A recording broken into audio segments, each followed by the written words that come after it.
Manjaro to'g'risida ikkinchi qism. Menga endi kommentariy kelyapti. Siz aytayotgan narsalarni shunda ham qilsa ozadi-ku deyishyapti. To'g'ri, balkim ozar. Dieta qilib, sport bilan, lekin dietani hamma ham qila olmaydi. Menga juda ham ko'p patsient kelgan. Yillab dieta qilganman. 3 kilo ozardim deb ozgina dietadan chiqib ketsam, yana 3 kilo emas, 4 kilo qaytib olardi organizmimga deb juda ham ko'pchilik menga kelgan. Lekin men patsientlarimga kelganda har doim aytardim, shu dietani qilyapsizlar, Manjaro olgandan keyin shu dietani davom ettiringlar, chunki bu organizmga o'rganadi. Bo'ldi, shu narsaga sizlar o'rganasizlar, что kamroq yeyishga, kletchatkali yeyishga, belokli yeyishga, sog'lom ovqatlanishga o'rganasizlar.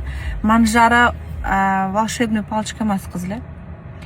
Qaytib bo'ldi, ozasizlar bo'ldi, buni chiqib ketgandan keyin semirmaysizlar degani emas. Manjarodan chiqib ketgandan keyin dietani bir umr ushlashinglar kerak. O'sha vesga qaytib olmasliginglar uchun. Tushunasizlarmi shu narsani? Manjaro bu yordamchi vosita hamma narsaga. Ozib olishinglarga, ves qotirib olishga, hamma narsaga bu yordamchi vosita.